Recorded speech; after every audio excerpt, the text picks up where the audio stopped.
한 주를 마무리하는 토요일입니다. 명절을 준비하고 많이 분주할 것인데 어떻게 믿음으로 잘 사셨습니까?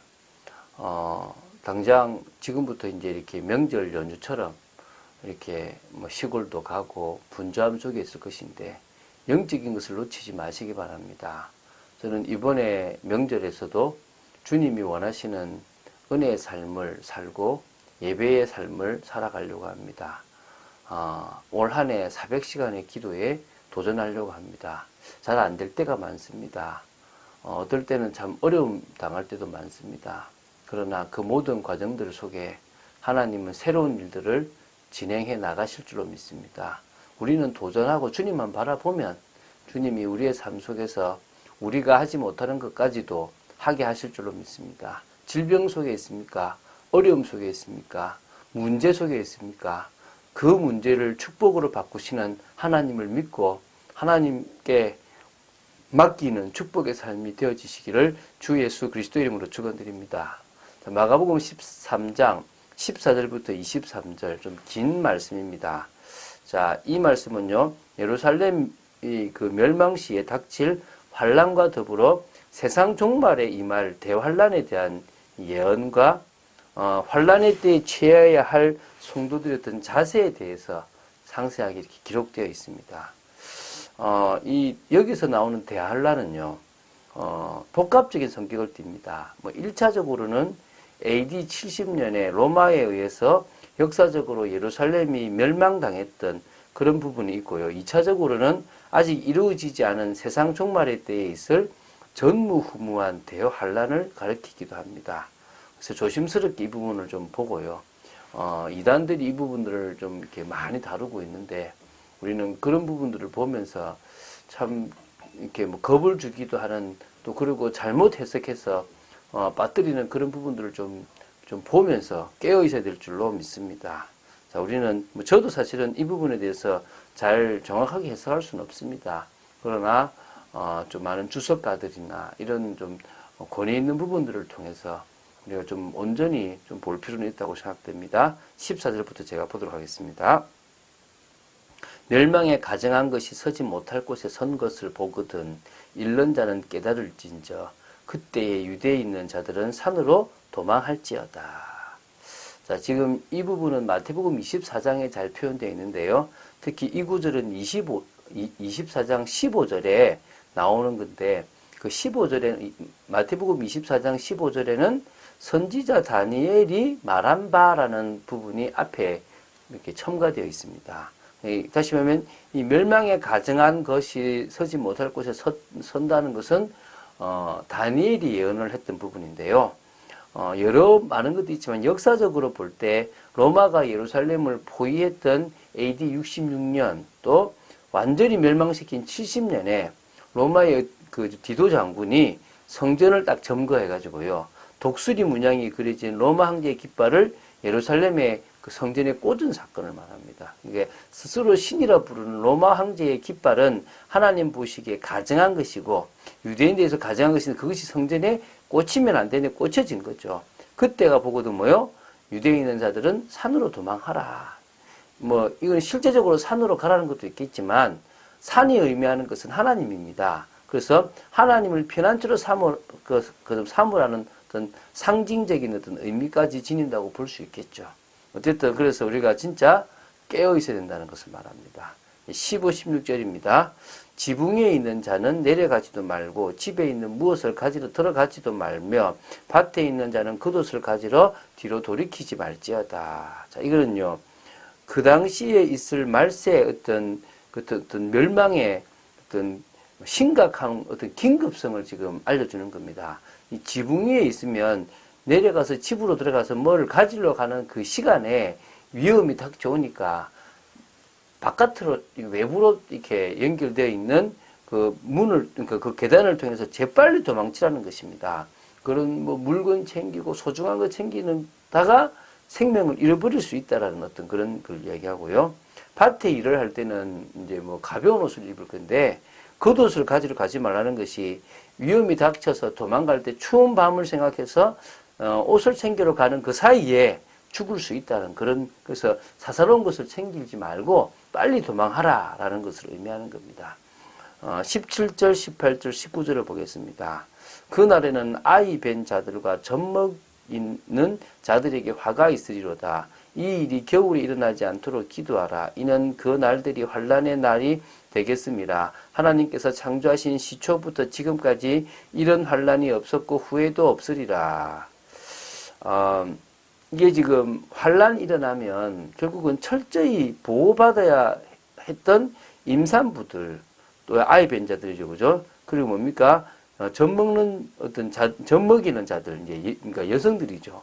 이런 자들이 이렇게 이런 재난, 이런 환난에서 가장 고통을 많이 받는다는 것입니다.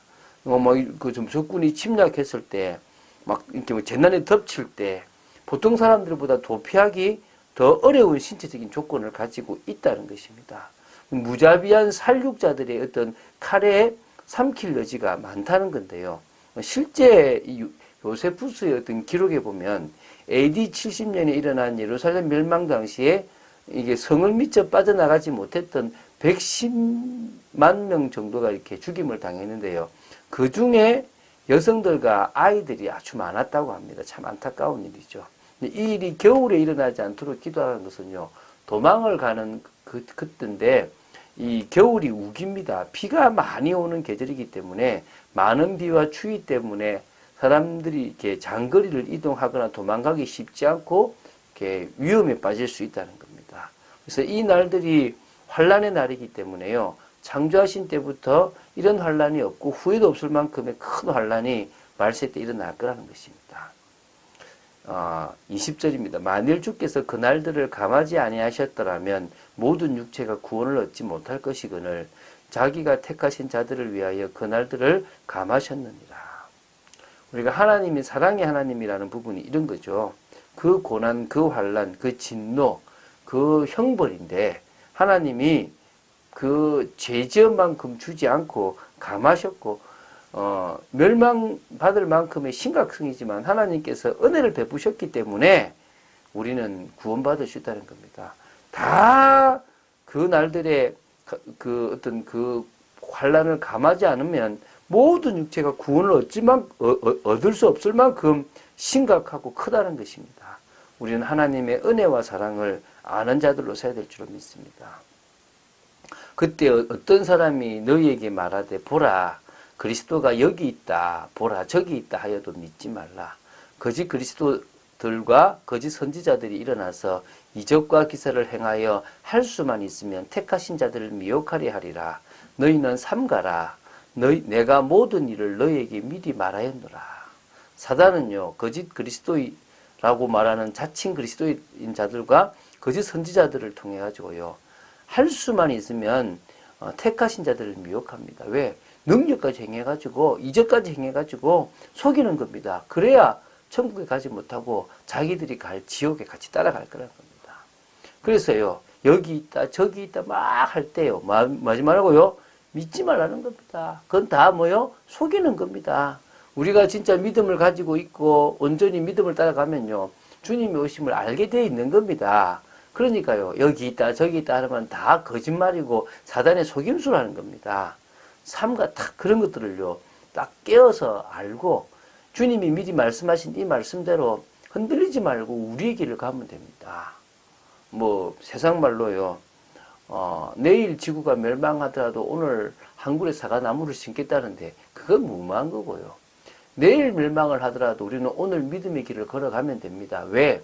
주님은 우리를 보호하실 것이고 우리를 저 천국으로 인도하실 것입니다. 우리에게 감당할 시험밖에 허락한 일이 없습니다. 그래서 우리는요 우리가 있는 때에 이 환난의 때 마지막 때가 올지 안 올지 사실 잘 모릅니다. 단지 우리가 살아있을 동안에 이런 큰 환난의 때가 와도 상관이 없고 오지 않아도 감사합니다. 그냥. 그래서 성령께서 함께 해주시고 지켜주시고 또 우리가 있는 모든 것에 힘을 주실 것이기 때문에 우리는 그 모든 일들에 지금 우리가 해야 될 언약과 맞는 삶을 살아가면 될 줄로 믿습니다. 자, 입을 크게 한 주간 여셨습니까? 우리는 믿음으로 나아가면 될 줄로 믿습니다. 역시 우리가 하는 게 아니라 주님이 은혜 주셔야 되고 믿음을 주셔야 되는 것은 사실입니다. 하나님의 역사를 보고 살아가야 될 것이고요. 중심을 보시는 하나님 앞에 우리의 온전한 중심을 드러내야 될 줄로 믿습니다. 그래서 우리는요, 사람을 살리고 현장을 살리는 언약의 여정을 걸어가는 사람들입니다. 언약 속에서요, 다른 것이 진짜처럼 보이고 틀린 것이 맞는 것처럼 보일 때가 있습니다. 속지 마시기 바랍니다.